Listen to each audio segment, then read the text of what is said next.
Hi, I'm Dave Dinkle. In this video, you'll hear the specifics from real people telling their real stories. You'll discover how real estate investors are able to earn $50,000 a month and more. In most cases, they achieve these results with no money and no credit. If this sounds too good to be true, just take a little time and listen to the real people just like you tell their real life stories. None of these individuals have been compensated in any way for their video interviews. After listening to their stories, ask yourself this simple question: why not me? You may not want to hear this, but likely the only thing holding you back is you. Action takers are the people who change their lives and the world. Now it's time for you to change your life forever. There are no excuses, just results. Hi, I'm Ray Carabata. Ray, you're a fearless student, and you've had an exceptional deal that was just completed. As a matter of fact, the profit was over $104,000. Now, tell us where you got the deal and just a little bit about it. I got the deal from somebody that I met through the DREA organization. He had a package of some probate deals, and I just started talking to him. He brought a package to me. I went to Dave and brought the deal to them, and without them, I definitely wouldn't have been able to get this done. I've invested in the past, and I've always used traditional financing. I waited for the market to go up, and then I would sell it. I actually got caught in 2008, 2009. I was very fearful of even, getting back into the business, but when I went to this, to DREA, I learned of how they operate, and sure enough, 30 to 45 days later, we closed that first deal. Let's talk about the amount of money involved. This was a $850,000 purchase, and what was it sold for? It was sold for $975,000. Okay, so we're talking about almost $1 million. How much money did you have involved in that transaction? I didn't put any money into it. I don't think I've ever given my Social Security. They've never sold my credit. It was just as smooth as can be. I mean, everything you guys talked about, which I was a little bit doubtful at first, but now I'm a firm believer. Without this class, without going through this program, there's no shot this is what happened. If you were going to tell somebody else that was coming in about the program, what would you say to them about it? Don't hesitate. Be fearless. All right. My name is Mark Newby. Been in the mentoring program since about May or June, and I found a deal and I saw the potential there. I brought it into Dave and Jim and Vigil. Without their help, I couldn't have done anything with it.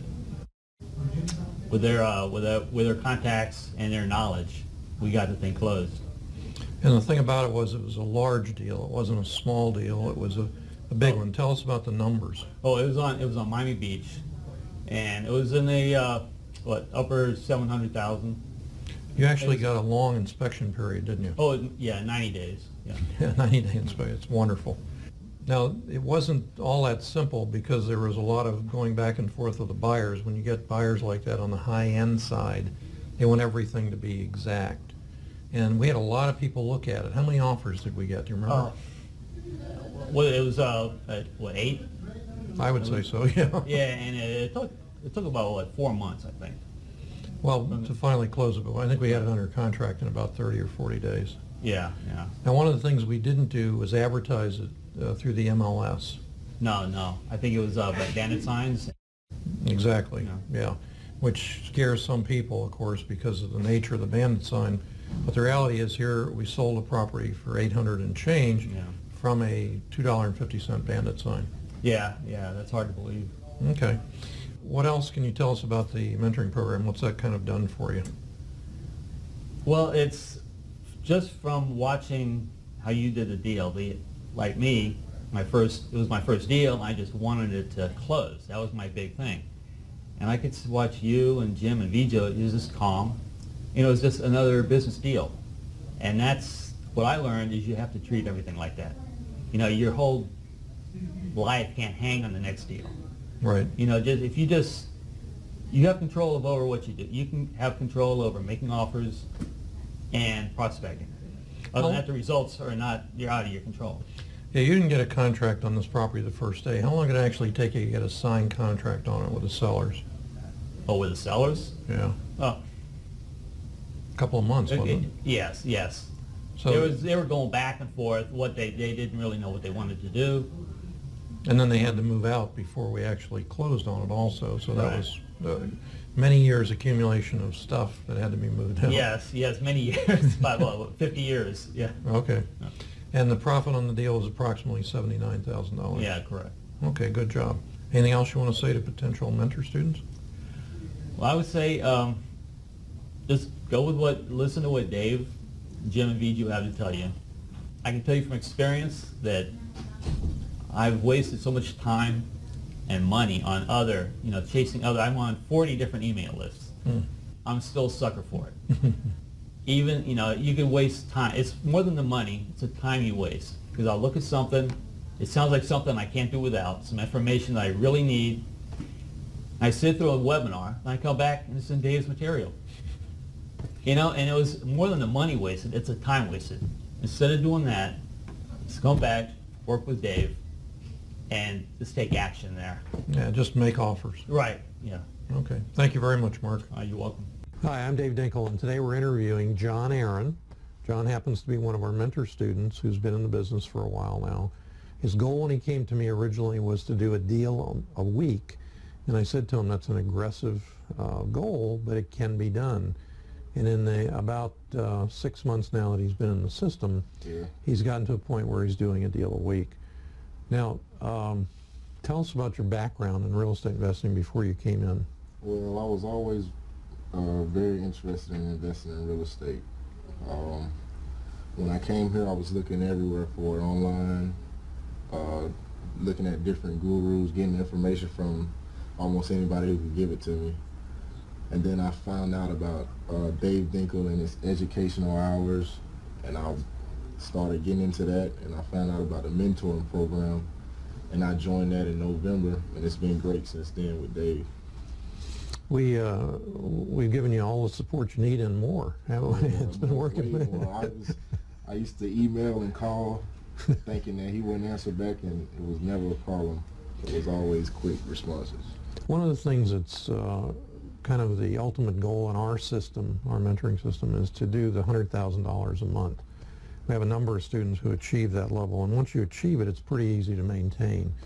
Now, if you're doing a deal a week, our average in profits on these deals is around $15,000 to $18,000. So this month, you're going to be closing 4 or 5 deals, and you'll be right at $60,000. Yeah, right at 60, yeah. So he's on his way, and let's just generally talk about what do you do? How do you do that? It's not easy. It's a lot of hard work that goes into it, yeah. But again, if you're earning $40,000, $50,000 a month, yeah, it's worth it almost a little bit. Huh? a lot of people work 20 hours a day, and they don't earn that in a year. Right. So the reality is it is hard work, but it's much rewarding. Yeah. So tell us some of the things you do. Some of the things. First thing I do is when I wake up in the morning is I make my offers, like you say. From that, I follow up by calling and emailing sellers and agents who I made offers to. And that's the most important part, as you taught us, is the follow-up. You can make all the offers you want, but if you don't follow up, they'll forget about you. So the follow-up is what I focus on the most. One of the things we like to talk about every once in a while is how long ago he started on a deal. And some of these are 3 or 4 or 5 months. Yeah. Like that one I did was last year, I think December or November, and it just closed a couple months ago. Yeah, it's amazing. Yeah. But that's the key. That's where the money is.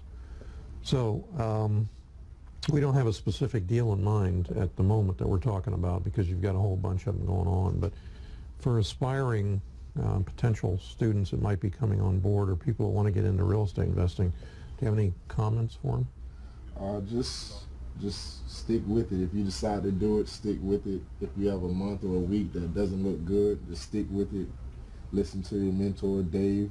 They've done it before. They've been there before. If you stick with it, it'll come out how you need it to come out. A lot of people quit, like a lot of friends that I knew at the beginning, they're not doing it anymore. They say it doesn't work, this is that, because they don't listen. If you listen to what Dave says, it will work 100%. How many deals do you think you have in the pipeline right now?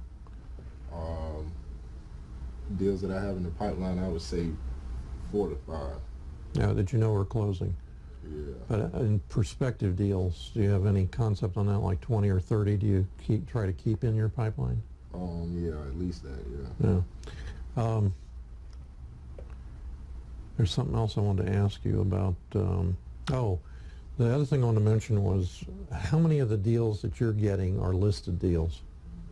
I would say 60% to 50% that actually wind up being done. Yeah. Okay, out of that 50 or 60% of the deals you're doing, how many of those are you're having to pay over list price because of so much competitive bidding from other investors? 0. I never paid over list price. That's what we can't get people to understand. The average concept is, and it's reinforced by the realtors, is every deal that they have listed is going to sell higher than the listing price, and you have to offer more. The reality is if you do, you can't do anything with it. You can't wholesale it. So, John, thanks for being here. A couple days ago, John picked up a check which you went over and cashed. I think he spread all the money out on his bed. But thanks very much. Thanks for being part of the system. I appreciate it. I'm Dave Dinkle, and welcome. Today we're interviewing one of our exceptional mentor students, Tiffany Bonfiglio.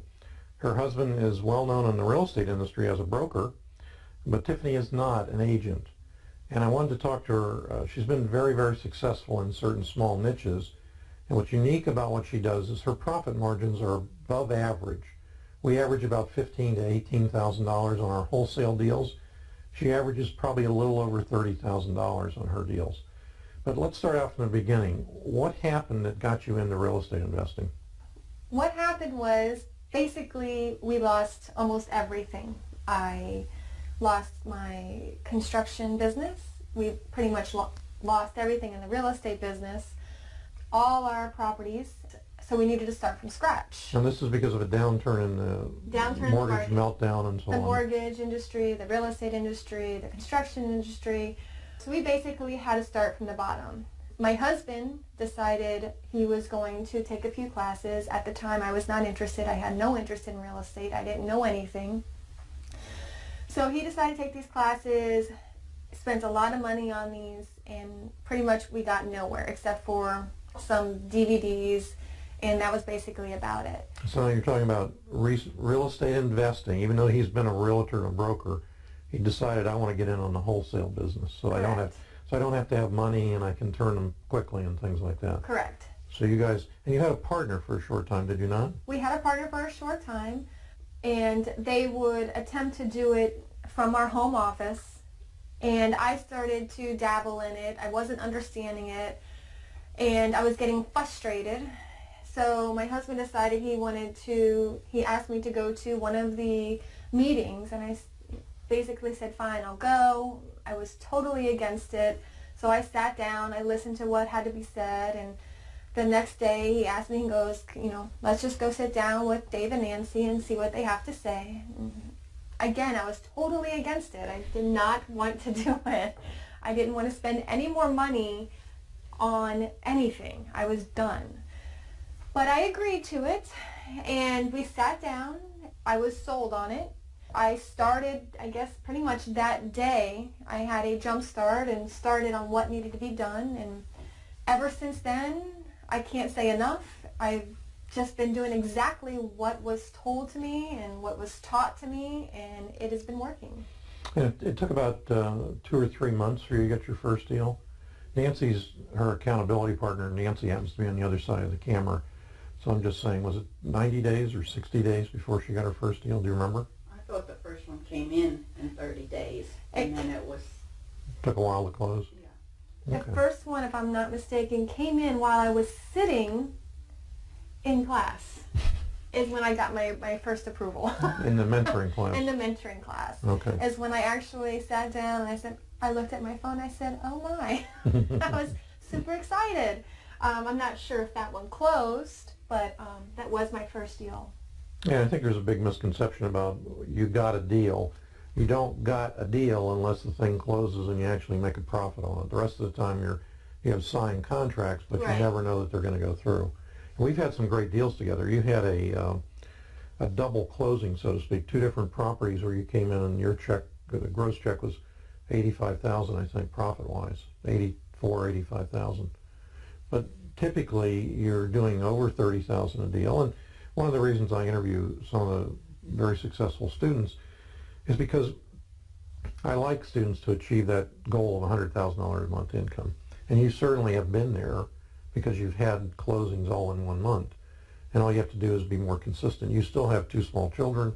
You still help your husband full-time in his office. So it's really sort of part-time for you. It's definitely part-time.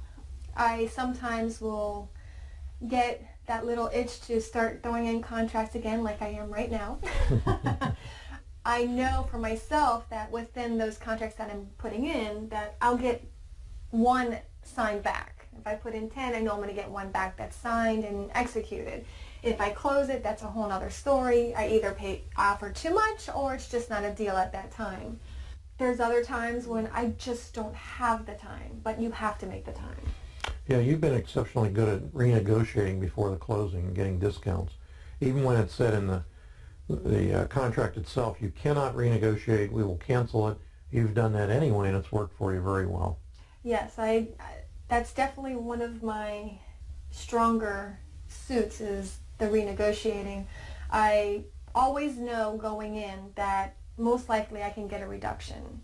I know most people want to get rid of the property, so they want to they'll pretty much do something for you. I mean, not crazy, $30,000, $40,000 reduction, but they'll give me 5, 10, 15, depending on the situation. And that's pure profit. I want to talk about 2 of your deals, one of which, predominantly what you've done is you've wholesaled. So you've had no money in the deals, and I've actually, I think, funded 1 or 2 of the transactional fundings or something for you. But let's talk about where you actually became a landlord for a while.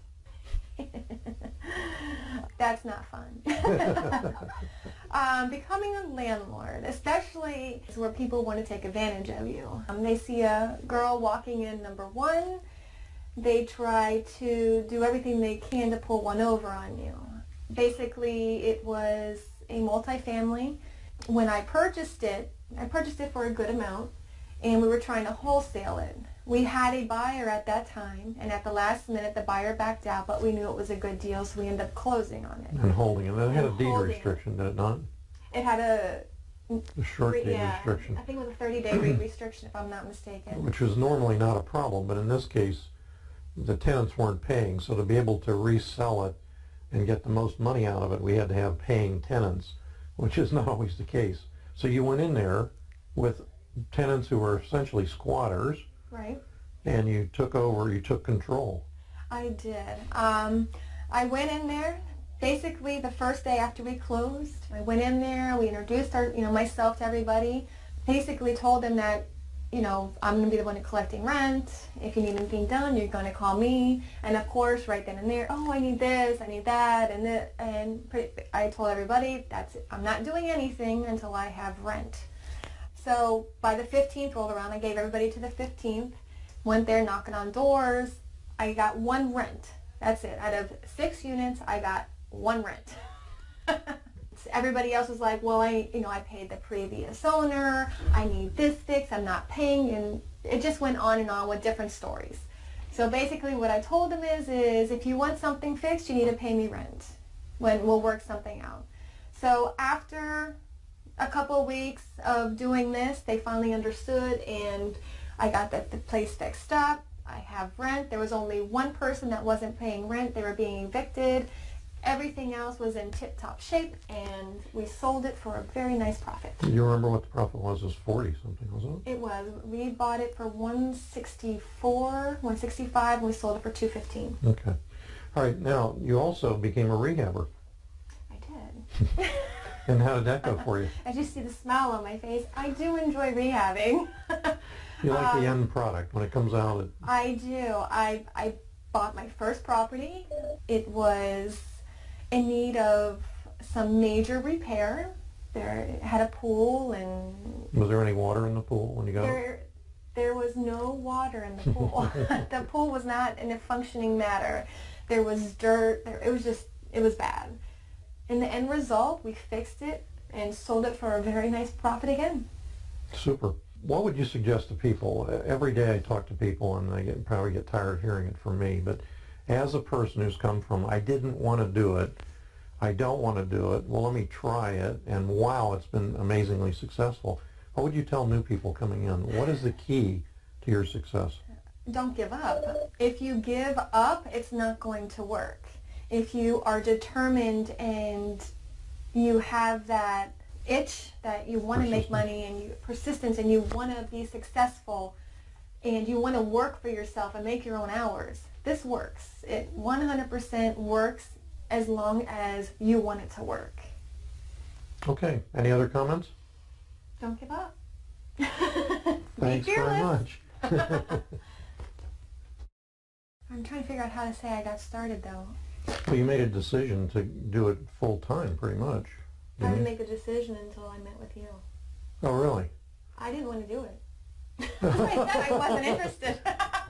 Oh, that's pretty interesting. Yeah, I didn't want to do it until I sat down with you guys. That was my final decision. You ought to say that. Is it rolling? Yes. I mean, I'm actually going to say I wasn't interested. Yeah. Okay. Yeah. So we're going to start over. Oh. Okay. Okay. Go. Want me to go, or you want to go? I'll go. Okay, go. And today we're here with Mike Vigil. Mike's been a mentor student for about 3 years. 3 or 4 years. First of all, tell us about your history in real estate investing. Back in '93, I took a course on short sales and started buying properties, knocking on doors, and I actually closed my first one 10 years ago. I did a few part-time because I was working on my mortgage company full-time, and did it part-time until 3 or 4 years ago I went full-time. Now, were you predominantly up until that time wholesaling or holding, or what were you doing? Wholesaling. Okay. Always wholesaling back then. So the time came when the market sort of hit the fan. The mortgage company sort of did the same thing, I assume. Yes, I owned the mortgage company, and with the market crash, the company crashed. And back in 2010, I closed it down. I closed the doors. But by then, I had started working with you, and that sort of launched my business full-time, and started wholesaling several properties a month, and that's where I've been for the past few years. Good. Okay. And it's worked for you, obviously. Oh, yeah. Yeah. Okay. And I do a few other things. I do some lease options. I do some wholesaling, but mostly wholesaling. Okay, let's talk about wholesaling for a second in case somebody that's watching doesn't know what that is. You want to tell us what it means to you? Wholesaling is when I get a sweet deal that is in a good neighborhood. At least this is my criteria. It's got to be in a good neighborhood, usually with 3 bedrooms, and it just needs a little patch and paint, some carpeting, and what we do is we close on it and then we sell it retail. Okay, so what you're doing is buying it wholesale instead of buying wholesale and selling it to someone who then rehabs it. You guys are keeping it, or you're keeping it. Mm-hmm. But you're not doing a full rehab in most cases. No, light rehab. Yeah, patch and paint. Cosmetic. Yeah, no repair of the kitchen, maybe a repair, but not replace. Mm-hmm. Not replace the bathrooms. Just get it back on the market. Windows. Yeah, so a couple $1,000. 5 tops. Okay. Mm-hmm. And then what does that mean in market value? It means an extra how much? That means that we can sell it to the end buyer at a retail price. Okay, so it could be an extra 10 or 20,000. Easily, yes. Okay. Let's talk about the size of profits you've had and what your history has been, sort of. What's been the smallest and the largest? Well, it ranges anywhere from a couple of grand up to about 20 grand for a wholesale. Right. So averaging about 10. Okay. Yeah. What's the mentoring program? What was different about the mentoring program for you when you came with us and started doing it? Well, I have a history of buying courses, and courses that have sat on my shelves. They're collecting dust. The difference with your course, Dave, is that I've had actually a live person to meet face-to-face or pick up the phone and hear a live person on the other end whenever I have a question. And this coaching has lasted way beyond my mentorship. I mean, till this day, I have always felt like I could always call you and you can help me out with any question I may have with any particular deal. So that's the biggest change that I've had as opposed to other courses that I've taken. And the other thing is we're actually doing deals, as Yes. you know. Yes. Whereas a lot of the people that are out there are selling books and tapes, but they're not actually doing deals. And the market changes all the time. You actually came back into the mentoring program recently. Right. Why did you do that? A refresher course, and I'm also, I know there's potential to make much more. Yeah.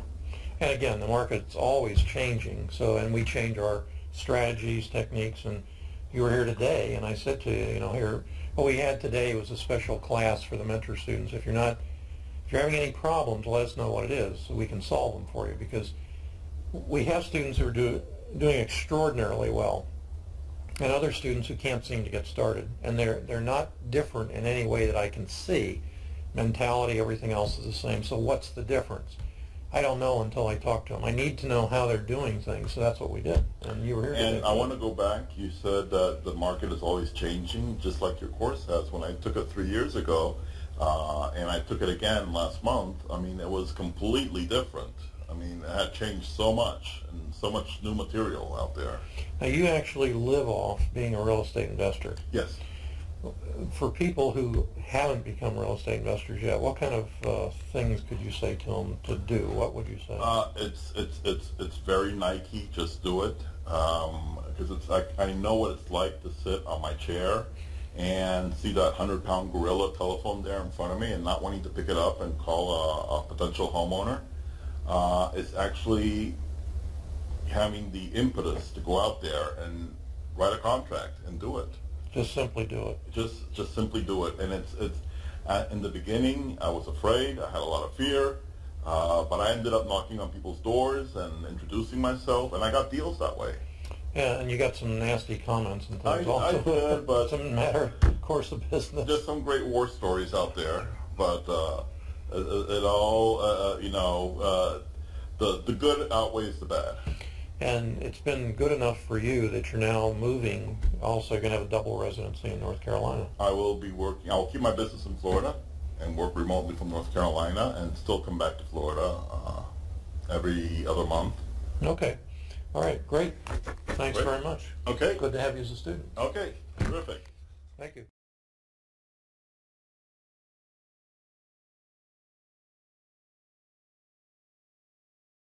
And today we're interviewing Anub, who's one of our exceptional students who's been in the program about 3 years. And when I first interviewed Anub for the mentoring program, she was carrying a baby. And since then she's had another baby. So she's a full-time mom, but she also works a full-time job, which she happens to like very much. She loves her job. She's done very well at it. But she's done extraordinarily well in real estate investing. Now tell us about your experience when you came and interviewed for me in the mentoring program. Okay, so I came to know Dave through a common friend of ours, and then I was obviously very skeptical about what to expect and what is the real estate investing. I have no clue. So I met with Dave a couple of times and to get a feel for what they do and what it is, what the real estate investing. Actually, we started thinking about real estate investing when we wanted to buy our first home. And then I went by Dave's office a couple of times. I was talking to him what they are doing, what it is, and what is the mentoring program. And then we thought about it for a couple of months before we actually signed up for the program. And then we decided to do it because after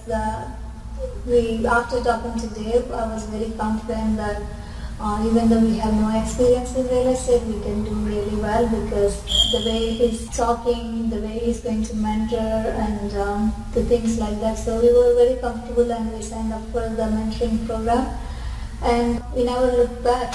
He was even helping us before we signed up his mentoring program, obviously. So I did learn something about real estate before signing the mentoring program, making offers and stuff. He helped with the pre-mentoring guide. I guess we've been doing deals since then. Mm-hmm. And you've been doing great deals. Now you started with not a lot of money. The idea was let's wholesale for as long as we can, make some money, and that worked out very well for you. On your wholesaling, and I'm putting you on the spot a little bit, but what do you think your average profit was on your wholesale deals? We made on good deals over 20, and on average, I guess like 10 grand. About 10 or 15 maybe? Yeah, Yeah. 10 to 15, yeah. So now you actually decided into about 10 or so deals that you were going to start keeping some rental properties. Yes, we were only wholesaling the first year, and then after that we were thinking of even the, I guess, second or third triplex, remember? We were wholesaling, I guess we made like 19 or 20K, and then Dave and I looked at it first, and then they were saying, oh, maybe are you comfortable keeping it? No, we are not comfortable keeping it. We wanted to wholesale everything, and then yeah, after a while we got the feel for the wholesaling. We were doing very well, and then yeah, we were started keeping some rental properties. Now you were buying those at like a 30% cap rate because of market conditions, but you did rehab them. You still have any of those? Oh yeah, we have 11 properties right now. Okay. You got ahead of me. You're doing more than I thought you were doing, even great. But those triplexes, what after rehabs and all, do you know what your cap rate is on those? What the yield is? I guess we are making like 20%. Yeah, still about 20%, which is a great place to put money. Yeah. Now, did you refi any of those, cash out, or how did you do that? We did refi one of the rental properties using, I guess, using a Private money lender. private money lender. Yeah, we got like 6.25 on the loan, but we still do, I guess, making money on it. Yeah, well, sure. Yeah. Besides that, though, you started to do rehabbing. Yes. How many rehabs have you completed, roughly? We completed just over 40 deals so far. How many rehabs out of that? I guess maybe 20. Oh, okay. I didn't realize. I'm way behind. I haven't talked to you guys enough. But that's super. Yeah. But you obviously like rehabbing. Yeah, rehabbing is a lot of work. Don't get me wrong. Wholesaling is the best, and we love wholesaling, honestly, because. But rehabbing is also working out well for us because we work full time and we have full time jobs, and we are also busy with the kids and everything. So the properties we rehab, we do expect to have a greater return. So it's not like we are rehabbing every property, but the properties we do rehab. Yeah, you have a little niche because now when you go in to bid on a property, you can actually keep it if you want to. Yes. So you can keep it and rehab it. So it's not, you don't have to wholesale it. You try and wholesale it first, and if you can't get what you want for it, then you go ahead and rehab it. Yes. Now, here's one thing that a lot of people don't understand. When you get a property under contract, then you know you're going to renegotiate the price. Even if the agent's telling you, you cannot, in the contract or the addendum from whoever it happens to be, the REO agent, the REO bank, they tell you you cannot negotiate. You do it anyway. Yeah, we have nothing to lose by asking. What's the most you've gotten as a discount because you went back and did it? Now you had one house that was vandalized after you had it, but aside from that, what's about the most of the discount that you've gotten? We got recently one home, 19,500. 19,000. But typically you're going to get $2,500 to $5,000 on. Yes. So we do even renegotiate. We were just wholesaling the other day, and I keep on going, so until the last one. Okay. How did the mentoring program really help? If you were going to say to some other people who were thinking about it. Oh, by the way, we're standing in one of their rehabs that's just been completed and still smell the paint, and we were just walking through and showing them some little tune-ups that the cleaning people need to do more than anything else. And you guys don't do the rehabs yourselves. You're not out here on weekends patching and painting. You have crews that do that for you now. Right. So exactly. What would you say to somebody that's thinking about getting in the mentoring program? I guess this is the best thing that happened to us. Without Dave and Nan, we would not be doing the real estate business, that's for sure. So they walked us from zero to where we are right now. And even though we finished our mentoring program, we talk to them every day. whenever we have any questions, we email them, call them. They're ready to help people. So they want people to be successful, and they take pride in their student success. So they're genuinely here to help people. So I guess it's not, I know there are a lot of other real estate programs out there that promise sky and then they want to charge you a lot of fees and everything.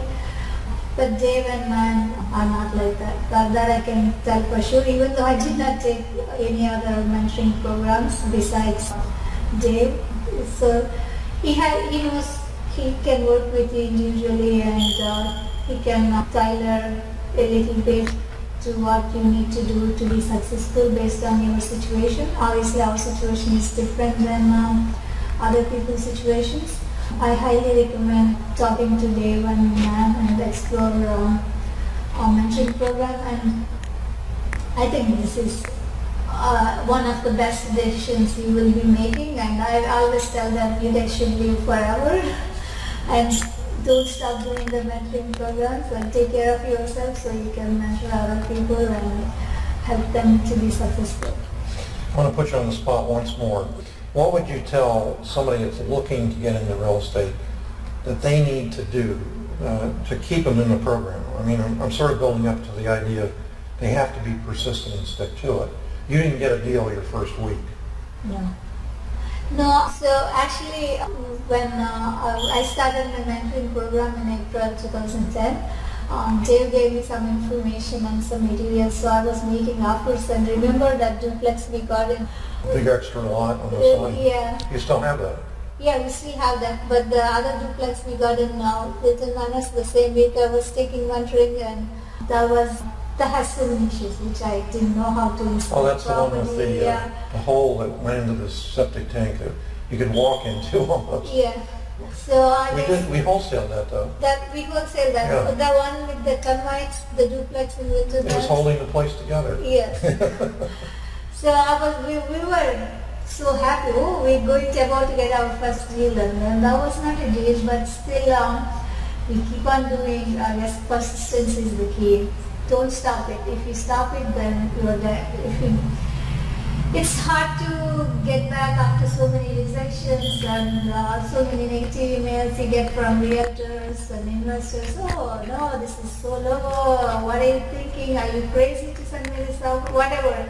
And some realtors are even bullying people, and they use these, I guess, bullying techniques to get you pay more, and no inspection. Oh no, seller will not allow you. You're going to lose your. So if you are not sure about something, talk to Dave or Nan. They're very resourceful and they're very helpful. They're here to help you, and I guess don't be scared that you'll be losing something. You always have a safety net of Dave. Okay, closing, I just want to say to you, I'm very proud of you. Thank you. You're truly an exceptional student, and you persisted, stuck to it, and you did extraordinarily well. So thanks for the interview. Thank you, Dave. Of course, we are very grateful for you and Nan for being our mentors. And okay, don't lose the opportunity to take the mentoring program. If I had to tell you something, I guess that's it. Thank you.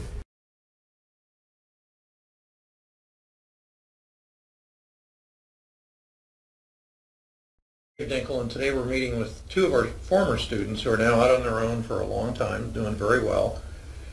George Fernandez and Jerry Romagera came to us probably about 3 years ago now. Yeah, it's about 3 years. And you guys had done a few deals before that, but you wanted to learn how to wholesale. Exactly. For Right. two reasons. First, to flip deals, and also to get better prices, because you guys are buyers and holders and buyers and rehabbers. Right. Exactly. So tell us what that experience was like for you, going through the rigors of the mentoring program. Well, I knew then that I don't know as much as I thought I did. How long had you been in the business before that? Many, many years. Before that, probably over 15 years. Oh, really? Well, okay. Always flipping and rehabbing. Went through the whole market, crashing, almost lost our shorts there. Then we were able to bounce back, had a few people had faith in us, and we started flipping again. We felt that we needed stability, so we started holding onto these properties. and there was just something missing. And then when I went to at the time to the club and I saw the course, that's what kind of changed it for us. Once we started wholesaling, it's when it really turned it on for us. We had another avenue, another revenue stream that we never thought was even possible. Before, you had to buy, flip, and hold it for a while, then sell. So it was nice to be able to sell on contract. Yeah, while you're in your inspection period. Right, right. Yeah. I want to bring up one deal while we're talking about it that was interesting. You looked at a property in a local city that had been on the market for at least 6 months, and the local code enforcement officer was really crazy about the fact that the setback on one side of the property had to tear down half of the property. Remember which one I'm talking about? Right, in Hialeah. Yeah, okay. Yeah. We won't mention any city names. Okay, sorry. But that property was built in the early 30s. Yes. And what you did that was different, I think I suggested possibly, was to go down to the city and see if they had the original drawings of when the house was built. And what you found out was that setback was legal back in the 30s. It was only like 3 feet or less, I think it was even probably less than that. It was, to the eye, it didn't look right. Yeah. But you can't go by that, which we've learned. So we went and got the original drawings and the property line, and it was almost like those zero lot lines. Yeah. Yeah, and I was thinking about that today. The zero lot lines, people think, well, why can't, they don't have 8-foot setbacks. Well, they do, but it's all on one side. Yeah. Right. So what you did is when you found that out, you bought the property. Now, in that case, you rehabbed it.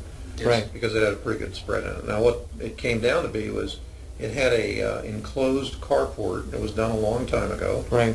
And what you guys did is, to bring it up to code, you reopened it into a carport. Exactly. Exactly. We've got it back to the way it was under their existing plans. We didn't want to legalize it. We just tore it down. Okay. And what did you guys make on it? Do you remember? 40, something like this. It was a while ago. Yeah. I know it was over 30, under 50, something like that. Okay. Any other interesting deals that you got that you can remember offhand? I'm not trying to put you on the spot. We've sold you a number of wholesale rental properties. We've been kind of wholesaling, somewhat. Explain what wholesaling is. Basically, I pick it up pretty cheap, just pass my hand by the property, do the minimal amount of repairs possible, and rent it. And now it's worth 20 or 30 grand more. So we've been sort of doing that. And if we really like the property, we just keep it. But that's what we've been doing right now. It's been working out for us. How many doors do you guys own now? Right now we're at 35. And we manage another 25 for others. Those are rental income properties Right. that you guys have. So that brings you a steady base of revenue in. Right. And then in addition to that, you still do rehabs? Oh, yeah. We've scaled it down to wholesaling. That's and really Makes more sense. Yeah, and we're only buying stuff we want to hold. Yeah. So that's the stuff that we're wholesaling. That makes more sense in a lot of cases because, as he said, on the full rehab they made $40,000, but on a wholesale they might make 20 or 25. Right. And they don't have but a week's worth of work at the most. Right. Yeah. Yeah. Right.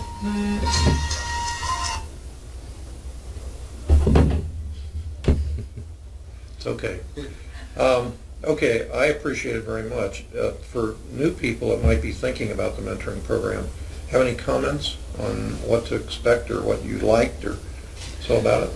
I remember when we were sitting in that class, it was just, like Jerry had mentioned, it's amazing that things, being in the business, Jerry was in the business a lot longer than I am, but I had been in the business for a few years, how much you really don't know, and how many things that are taught in the program that can really help you,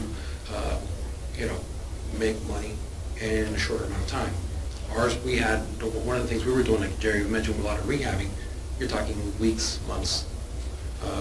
And it's always a cash flow problem. Cash too. flow, a lot of cash out, and there's always a risk. There's the market. What are the appraisals in the area gonna, just because it's okay now, maybe it's not in a few weeks or a few months. So what this allowed us to do is really increase our turnaround on products, and then just like you said, open it up to wholesaling, different things that we had just had no idea. And with my extensive fishing background, we were able to. Exactly. We got now some I know pointers that for we got fishing. some dolphin hooked up. I can go drop down, get some wow. That's it, exactly. George, for you, what was it? For me, Sorry, I'm sorry. It's okay. It was a blessing. It taught me a lot of the legal stuff on contracts that I wouldn't do. I mean, it's amazing how we got through all these problems, and I could have got burned pretty bad so many times just for not putting certain disclaimers that I picked up along the way, and just the friends that I've met, and just how great wholesaling is. I mean, it's a beautiful thing. Anyone that would recommend it, or I'm sorry, that would consider it, I would definitely recommend it, without a doubt, wholeheartedly. All right, guys. All right. Go fishing, man. Yes. All right. Now, you go back to Arizona all the time. Why is that? I got to the point where the cash flow and the income was stable enough where I didn't have to be here. Mm-hmm. And I do what I did back then here, but I just do it from there. What's the difference out there? It's much drier, that's for sure. The market over there, it's funny, I've looked at it, but the margins, the profit margin is not the same as here. Smaller. It's much smaller and very competitive too. It's amazing how many investors there are there. And you're competing with people that are buying properties. They're buying to live in it, so it's hard, and they're cash. Anyway, Miami is good for business. Scottsdale is good for living. Okay. Thanks very much, guys. You're welcome. Hi, I'm Dave Dinkle. Today we're here with Calvin. Calvin's one of our mentor students who's been in for a relatively short time period. He has a full-time job, and he works real estate investing part-time. He came to us as a fearless student to begin with, and then sort of graduated with the deal and went into the mentoring program. Now, before we get into your experience, I want to talk about the experience you've had in the past without mentioning any names. You actually spent a lot of money on a real estate investing course, and they kind of lured you in with a free 2-day event or 3-day or something. What happened after that? Well, like you said, at first it was the free seminar, and then there was the 3-day course, which was $2,000, and then they pitched the big $25,000 package. And my experience with it is, one, the support just wasn't there. I had to rely on the 1-800 number in Utah. Two, all of the information, they buried me in information with books and tapes, and I thought that I had to get through all of it and know it before I can start, so I never got started to do anything. And three, the information was general. It didn't really apply to our market, so I couldn't get anything done. The clauses didn't apply here. The contract, I tried using one of those guru contracts. That didn't work out, so it just didn't work out until I came here to where the support is good. I tell people all the time that we can talk to any one of you guys. You can stop by the office and you help with deals. So. And you call me on Sundays. Yes, I did. I talked to you on a Sunday. My first day, I talked to you on a Sunday. It's okay. Now, so people that are watching kind of understand one of the things that happens, if you're going to have a course that's you're going to sell, and that's all you're doing is selling the course, you got to have it very generic.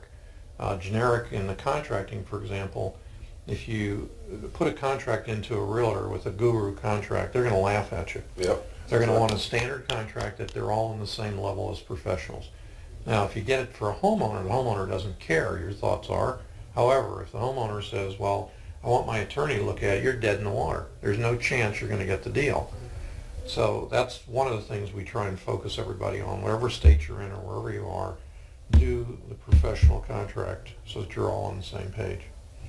So did you put it on a credit card by any chance?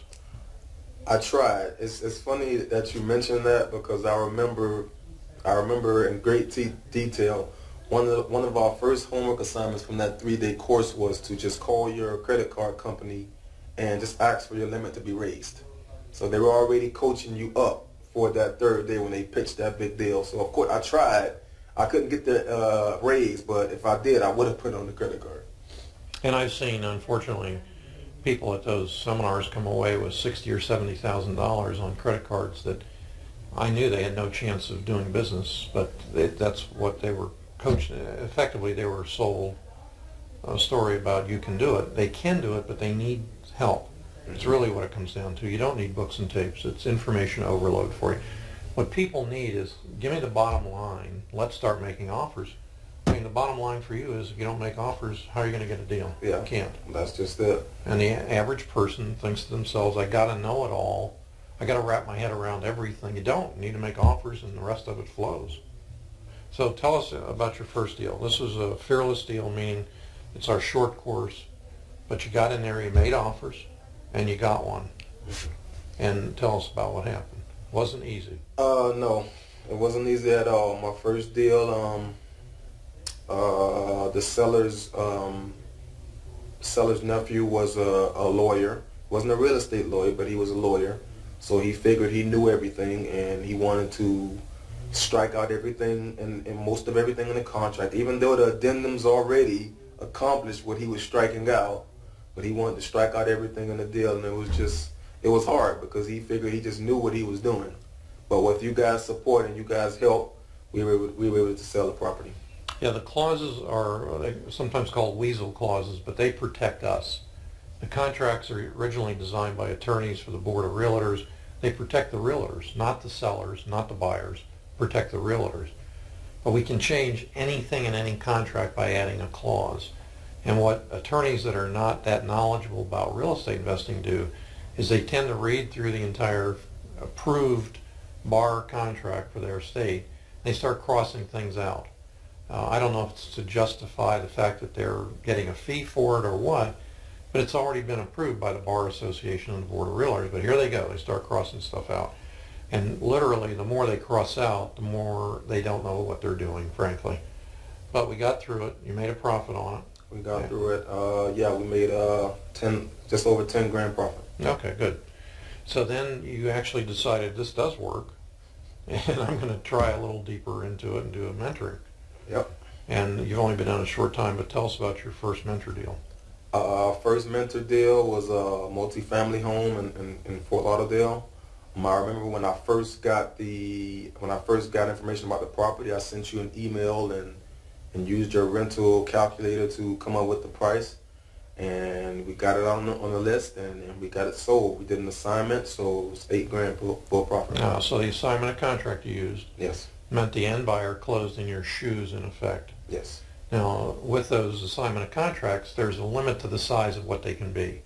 We've had them as much as $40,000, $25,000, but typically, if they start getting around $15,000, the buyer tends to say, man, I'm paid too much, and the seller tends to say, you didn't pay me enough, and it can kill the deal. So this was an average size one. So what we got to get you to do is get you to do more deals and bigger profits. Yes. So let's talk about a typical day. Are you making offers every day that you can? Yes. Since I'm part-time, I followed your advice, and I make at least, well, I've been sticking to 5 offers a day. Okay, good. So the 5 offers a day, then you have, the money is in the follow-up. It's not in making the offers. Right. And you're getting more comfortable in it, but you still mentioned before you have a problem with the 800-pound gorilla on the other end of the phone being the agent. Yeah. Are they all nice or are they all nasty? No, I've met and talked to some nice ones. Most of them, I wouldn't say nasty, but they aren't happy on how far the bid comes from the list price. But I'm getting around to it. Okay. If you were going to tell somebody who was thinking about coming into the program what to expect or what it's all about, what would you say? Well, I already tell people now, if you're thinking about coming into the program, 1, definitely do it. And 2, the support, because mostly when people think about spending money or doing real estate, they think that they don't have enough to do the deal. I tell them, here, listen, they give you their cell phone numbers, their emails, and you can literally come by the office anytime you want. So the support is there. I use my own deals as a testimony for them. I'm like, look, I'm doing it. It's not a scam. If you want to get into it, this is the place to go. Okay. And if you're going to come by the office, let us know ahead of time. Calvin. Thanks, Dave. Appreciate it. I appreciate it. Today I'm with Felix. Felix is one of our mentor students, and Felix has been in the system for how long? Since March. March of last year. Correct. So we're going on to almost on 1 year. Almost. But actually, focused on the system, I would say about eight months. Okay. Now, you've had some issues initially with personal things going on for you. Yes. So you weren't able to devote, you should have been full-time, but you couldn't devote full-time. You weren't even part-time sometimes because of all the stuff going on. Correct. With family members and so on. But let's talk about where you are now. You have what may be unique about you, what other people want to try and do is have virtual assistants. Correct. And you have a number of virtual assistants. How did that learning curve come up for you? Was it easy to find them? Was it easy to train them, or was there issues? Due to my circumstance, because I couldn't put in the time, I was left with no choice but to search for virtual assistant help. It was a learning curve where to find the people. I went ahead and interviewed them personally, trained them. I must have spent probably over 200 hours training the VAs. Mistake I made was not make the videos of the training, so I repeated training and training and training over and over again. So that's learning curve one when it comes to the VA and being able to bring them on board. So once I was able to train them pretty much specifically to how we're trained in your program, it's been, I have no complaints. I mean, it's been a blessing. Good. So what you do predominantly is you focus on exactly what we've told you originally. That is, make offers every day, yes, follow up on the offers, and so on. Now, because of that disruption and so on, you've completed about 8 deals. Yes. What would you say, what's been your biggest and your smallest? My smallest deal was my first deal, which I would have never thought I was going to sell. It was a shed out of rotten wood. And I netted was $4,900 or $5,200 off of that deal. And my largest deal was a net profit of $39,200 and whatever. Yeah. Right. Okay. So is it fair to say you're averaging about $15,000 to $20,000 a deal? Yes, I would say. Now, in terms of your background, we were just talking about it for a minute, but about 10 years or so ago, you took a course on short sales. Correct. I applied it then, and I acquired some properties back then when I was doing my rehabs, and did the short sale for an FHA deal back then, which was pretty much unheard of, because FHA was secured and backed, and they didn't really care to do short sales on the specific properties. But I did about 5 to 6 short sales back then, and lo and behold, stopped doing real estate in 2008 or 9, and then came back. What made you come into the mentoring program, out of curiosity? Well, I had knowledge of the market because I had studied it because of my downtime at home, caring for my grandfather. And I said, I'm not going to go through the learning curve I went the first time, and came back out to the TRIA meeting, and I think you had spoken, but you were at a different club. And I kind of chased you down for a little bit to pick your brain, and then I kind of tried to get in the mentor program, and you said I was not doing it at the time. And after a few months, finally got the great news that you joined us here at TRIA, and I was like, okay. And you offered the Fearless program, which is what I did first. Okay. And the Fearless program is, talk about a tsunami of information in just one day. And I thought I was relatively, I would say, with some knowledge of the business, but when I looked at that, I was like, I have no knowledge. I'm a micro speck on a wall.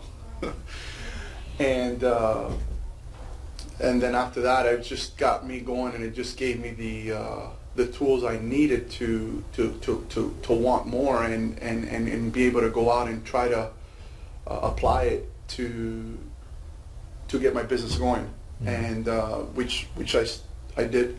And then I joined the mentorship program in March, because there was no mentorship program, because I did the Fearless in October. Oh, okay.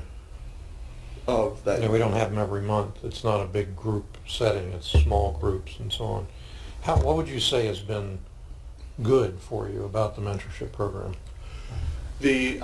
Just the fact that you're a phone call away, or Nan's a phone call away, the group's a phone call away, where I've been stuck on particular deals that I never thought I would actually be involved in or even prospecting for. And I always try to tell my prospects that I've got to get back to them in reference to answering their question if I don't have an answer. And I just pick up the phone and give you a call or Nan, and having that reference there alone is priceless. So regardless of the cost, or regardless of the time that you're in the business, because two heads think better than one. 3, 4, and 5 definitely better than 2 and 1. We do have a little experience. Anything else you want to say? No, I mean the fact of how they, and it's unique because at first it was very hard for me to grasp the concept, because I was accustomed to, I come back from buying at the courthouse live to turning around and flipping just the deeds, to the fact that it was outlawed, I guess, to a certain extent. There's a lot of collusion. You're talking about the courthouse steps. Right. Yeah, there's a lot of collusion between certain groups, and it's true all over the country. You got a small group of 2 or 3 or 5 guys that literally control the auction. And when somebody new comes in, what they tend to do is the newbie focuses on a specific property he wants. So what the pros do is they bid him up. And let's say he wants to pay 45, he winds up paying 95 for it against the pro that knows he's not going to buy it. So what happens? The pro says no to the last bid. It defaults not down to the original start, but to the 95, let's say. So what happens to the pro when he defaults? Well, he's banned from the auction. So what a lot of the pros do is they have a throwaway employee that actually does the bidding. So once he gets thrown out of the auction, they just get another employee in, start over again. They rule the auctions, and they still do probably in many states. But here what they did is they went to an online auction, right, to try and stop that collusion and so on.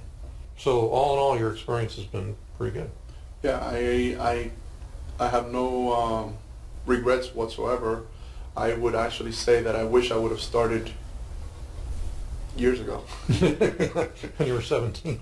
Well, years ago. The fact that the support is there, and I'm only just doing one type of prospecting. I'm starting to roll out different marketing strategies into direct mail and other bandit signs and whatnot that I was not using prior to. So these 8 deals have strictly come from REIFax and strictly come from properties that are for sale on the MLS currently. Yeah, what we like to do is get the students started on, let's do it easiest to begin with and learn how to do it. And we focus on listed properties, but we also have a whole category of unlisted properties that are traditional prospecting for and things like that. But we want you to make money quickly, and the way to do that is work on the listed properties and do it right. Do the follow-up. That's where the money is. Right. The hardest part for me to adjust at first was the follow-up, because I didn't have the time. So that's what, Dave kept saying, follow-up, follow-up, follow-up. And I said, I am following up, but a follow-up to me was, I sent the contract, I wrote him an email, and I made 1 phone call. That's not following up. I have my VAs pretty much following Dave's specific orders, and we currently have a pipeline, a little over 18 to 20 properties, if I'm not mistaken, and that's just specifically properties that are listed. Some of the properties that, and these are just 8 closed properties. I mean, we probably put under contract a lot more than 20 properties within that time frame. And typically what happens on the ones that don't close is perhaps you offered too much, couldn't find a buyer at the right time, and things like that. Right. But let me ask you now, so those dropped out of the system, but how much money did you lose in all of those ones that you didn't do? None. The only one that I kind of came close to losing was a realtor put a clause into the contract that I had to notify him prior to 5 p.m., not prior to the day. And I notified him, I think was like 5:20. This was to cancel your contract. Correct. Yeah. And he tried to go after my $5,000 deposit. I was able to get out of it because just was able to show him that he was the one in the wrong, and we were able to get out of the deposit. But I've lost no money, only efforts. That's it. And well, that's a learning curve too. The efforts that I put in were, it's all worth it when you actually close the deal. I mean, that even the smallest one, for the amount of hours that you put into work, when you multiply that times your end result, I mean, like you said, it's hundreds of dollars an hour. Yeah, a lot more. Okay, Felix, thanks very much. Appreciate it. Hi, I'm Dave Dinkle. I'm here today with one of our exceptional mentor students, Gabriel Garcia. Gabriel's been in our mentor program for about 10 months, since you really actually got a property under contract and so on. Yeah, when I got the first property under contract was last November. Oh, okay, so it's been actually 1 year. 1 year. Okay. Gabe is notable not only because of the deals he's been doing, but because he's the only student that I've ever said, quit your day job. He was working full-time and getting involved, and his job was bothering him because they didn't want to see him on the phone with so many people and stuff. And I asked him how much you're making, and he told me, and I said, quit, because you had a pending sale that was worth more than what you were making for the whole year. Right. And as luck would have it, of course, it didn't close as time went. But Gabe did go on to do another series of deals right away, and he was able to sustain himself. Now, this first almost full year that he's going to be in the business, he's going to make just about 10 times what he was making in the 1 year at his former job that he quit. So let me ask you some questions about what's happened. You've done a number of things, from probates, tax deeds, almost anything you can think of, a pretty big spectrum. What's the biggest profit you've had, and what's the smallest profit you've had, not counting deals where you flipped other people's wholesale deals? The biggest, I'd say, would be that West Palm Beach deal, the triplex. We made 38 net. And the smallest that you made on a regular deal? Well, actually, last week we did a deal where we made no profit. It was an assignment that I figured we couldn't sell it, and I just marketed it for what we had it for, thinking I can get a reduction from the seller, but it didn't work, and I didn't want to screw the buyer over, so I let him close. But besides that one, I think was well, one I just closed not too long ago also with Indy, and it was $3,200. It was the smallest. Now, it's not an uncommon strategy to get it under contract, then negotiate before the closing to get a price reduction. In this case, it didn't work. It didn't work. Yeah, but it doesn't matter. But we had no choice. I mean, so it doesn't matter. Whatever. Yeah. I'm sure the buyer's happy to call me in the future for more deals. Now, one of the things you've also been doing is reselling other wholesalers' deals. Yeah. How's that been going for you? Good. This month we made an extra 10 grand just doing that. And you don't really see the houses. All you do is put out the other wholesalers' list to your list. I don't see them. I don't do anything. I just don't clean them up. Don't smell them. Don't. All I do is, I used to go through them and just put out any ones who I saw if I knew the person, but I stopped doing that because it's just a lot of them are bad deals. I actually go through them and do the numbers myself and see which ones I feel I can honestly move. So that way I put out less in my emails, but it's more quality. When you say you go through them on your computer to find out the value. Yeah, I'll look at think the REIFax and see if it's, you know, if it's a viable deal.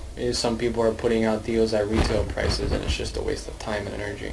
Well, one of the things that happens on those is you get the wholesalers that are daisy chaining 2 or 3 other wholesalers in it. Right. And everyone's adding something onto it. You may not see the first list. And it's a good idea to get on everybody's wholesale list. Right. So you can see what other people are doing. And we call it recycling wholesale deals. What you can do is track them and see what happens to them. About 40% of the time or more they don't sell. They don't close. It's a good way to get deals too, is if we had that one, remember that we were going to close on, we were going to net close to 20 grand, but it got demolished before closing, remember? Small problem. But that one was one like that. It was a recyclable deal. And I remember calling the wholesaler, and she told me it sold, and I couldn't believe it. And I called the realtor, and she's like, no, I still got it. And we put our offer in. We got it. We told them we weren't going to close. They gave us a $15,000 price reduction, and then the day before closing with our buyer, the property got knocked out. Are you talking about the sixplex or the eightplex? Yeah. Oh man, I didn't actually know that one was demolished. Well, they had the trucks there and everything, and then the sellers actually filed court order on a court order, an injunction or something to stop it. It didn't get completely demolished, and they actually ended up keeping my escrow on that deal. I'm actually in a pending lawsuit with them to get my escrow back. It's $1,000 though. It's not like it. $1,000. Yeah, it wasn't critical. But I'll tell you, what was interesting about that deal was the seller was on the phone with me also, and he was saying that they were going to have 15,000 rental units under their belt by 2 or 3 years, and he was going on, and I said to him, let's talk about this specific property. He says, oh, we have plans for it, but the plans weren't city approved. They couldn't be approved, right? They couldn't be approved. One of the buyers, it was funny, I brought a buyer to the meeting with the seller, so I told the buyer, hey, don't let him know anything about what we're doing, you know, between you and me, you're my partner. So he was all right, and we were in this super nice office in Brickell, you know, it's like, you know, beautiful office, and the guy's coming in like in all his cheap baggedy clothes, all dirty and stuff, because he's working on houses. So he saw the plans, and he's like, man, these plans are no good. Oh, this is the architect or the inspector for the city? This was the buyer. Oh, the buyer. Oh, I remember that. He was a contractor. Yeah. Okay. How did you pick the mentoring program to go into? Do you remember? When you say how did I pick it, like what made me pick it? Yeah, what made you pick this mentoring program versus there's plenty of them out there. Right. Well, I did Rich Dad Poor Dad's. They had like a seminar that I did. You know, I read Kiyosaki's books, and I got inspired with the idea of passive income and real estate. So I really liked that, so I wanted to learn more. So I went to their seminars, but their classes were like 40,000. I remember that after the 3-day seminar, I was so inspired, and I had called my dad asking him for a loan. He told me I was nuts. If I would have had the money, I would have put myself into the debt, because you leave so motivated from those things. But it didn't work out, so I kept going to different seminars and learning. And your student Ramon told me about you guys, because I had met him at a Kent Clothier seminar.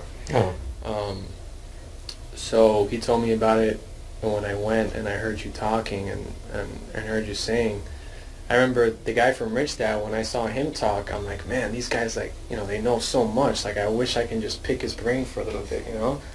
And then when I came to your seminar and I heard you talk, I'm like, man, this guy knows a lot too. I'm like, these guys are everywhere, you know? And I kept going to the meetings, and the way that you gave the information and presented it, you know, I just knew that you had all the information and all the knowledge and experience that I needed to really get things moving, because I was working on my own doing it, but I really didn't have any success at it. You know, I was just all out there. I really didn't even know what I was doing. I was just going by what I read based on the books and gone to those seminars, but it wasn't really working too well. Yeah, that happens to a lot of people. Now, when you actually came to the program, you didn't have the money, so you borrowed it from your girlfriend. I borrowed it. And my lovely girlfriend. Yes, and we love her. And she's still your girlfriend. But the first 5 deals he did, he had to split with her. The first 4. Oh, first 4. I had paid, so really the first 4 deals I did, I was only keeping a quarter of the profits. It's okay. Yeah. It was all worth it. Yeah. Yeah. What would you tell people who are thinking about coming into the mentoring program or doing things with us, for example? I would say, yesterday I was thinking to myself about it, being in a mentorship program, that it's been the best investment that I've ever made. I mean, even better than any property that we bought and resold, because having that mentorship program, it allowed me to pretty much be my own boss and just run my own business and buy so many more houses and deals. I mean, I'd redo it 100 times over again if I had to make the same decision. It's been one of the best decisions I've ever made. Okay, great. We love you too. Have a great day. Thanks for joining us. I'm Dave Dinkle, and this is Omer. Omer is a student. How long have you been in the program? Since I was supposed to do the class in August, but then we had the baby, so I came to the class in November. Oh, okay. So that's roughly 4 months. Mm-hmm. Okay. So what's interesting is that Omer had done about 20 deals prior to coming into the program. When I interviewed with him, I said to him, why are you coming into the program? Why did you? My profits were very small. From what I've heard from other students, my friends specifically that was in the program, the profits were much bigger, and it was getting quite a lot of deals, so I wanted to do more deals for bigger profit. How, on average, your profits beforehand, how big were they? Average 3,000 to 5,000. Which sounds like a good number. but if you can do 20,000, you may have to do 1/4 as many deals. Mm-hmm. So you came in November. How long? One of the interesting aspects of this is when Omer came in, he said, I have some deals in the pipeline. And I said, just give us a list of them, and if you do them, then we won't count them because we're splitting deals with you. And he gave us a list of how many, 30? I think something like 20 or something like that. A pretty good list. Mm-hmm. How many of those closed? Do you have any idea? About 10. Okay. Like that. Some were short sales. All right. So are you using the basic program that we train people for now, where you make your calls on a daily basis, you do your follow-up, and you see what happens after that, correct? Yeah, I've been using ReFX. Most of my deals were from ReFX. In the past few months, I've been doing more marketing. So a lot of them are off market. Direct. You're doing direct marketing to non-listed properties. Right. Okay, and that's working out pretty well. Yeah. Now, what would you say is your average profit these days? Got any? And the past 3 months, it was about 22,000. Okay, significant difference than before. Yeah. And what did we do differently? Why are the profits 4 times as large on average? It's just, I think mainly it was a change of mindset, because I saw that it's possible to do those deals, and it's just negotiating better on the buying side and negotiating better on the selling side. And before that, you were told by the community that don't be greedy. Right. $3,000 to $5,000 is plenty of money, right? Yeah. Well, that's good for them. Right. That's typically somebody that has a license that's getting 6% before you do your deal. What was the most challenging part of becoming a student in terms of getting started or whatever else? It was just more challenging to start really being more organized in my day-to-day routine, and I still have work to do on that, but it pays off. Are you doing any virtual assistant work for some of your day-to-day stuff? Yeah. Yeah, I have a virtual assistant that does like some of the lists that I'm mailing to. Prospecting to and stuff, okay. What would you tell somebody possibly that's going to come into the program about what to expect or how it worked for you? It works. It just takes some time to get it started, and I guess for everybody is different. I hear from students that I talk to, some takes very short time, some a little longer, but if it takes work, but it pays off. It's a matter of commitment. Right. Have you one of the things that you wanted to do was accumulate some passive income. Mm-hmm. Have you actually done that yet? Have you gotten to a point where you've purchased to hold? Not yet. Okay. It's You haven't done tempting it. to make a flip on it. It is. What he's saying is when we flip the wholesale properties that are multifamilies, you take out like 2 to 3 years worth of income at the closing table. Right. No tenants, no toilets, no headaches. So what he says is true. It's tempting just not to bother with the passive income aspect of it. Mm-hmm. And the other thing is if interest rates rise again, you're going to get stuck in the passive income vehicles because the cap rates are going to be required to be higher when you go to sell them, which a lot of people don't understand. Right. But that's okay. All right. Thanks very much. I appreciate Thank it. you, Dave. Thank Okay. you for all your help and guidance. Thank you. Hi, I'm Dave Dinkle. I'm here today with David Liggin. Dave is a former mentor student that came back and did a retake. And let's talk about that. Originally you got into the mentoring program 3 years or so ago. And you got started. You did 4 deals or something like that. Yeah. But then sort of the market hit the fan and a lot of personal stuff went on. And you virtually didn't do anything until about 6 months. Actually, it's 5 months ago. Right. You came back and you did a retake on the mentoring program. Exactly. And let's talk for 1 second about your business. You're in the survey business. Yeah, I had been doing that. My brother and I have a pretty successful land surveying business. Okay, I want to mention something for the people that are listening. I went and saw many years ago a local person who had a trucking firm. He delivered raw sand for fill. And when I went in his office, on every wall he had large maps of the county, and I said to him, gee, what do you do here? And he said, well, I make all my money in real estate development. I said, no kidding. I said, how do you do that? And he said, well, I watch as we pull dirt out of an area that's being,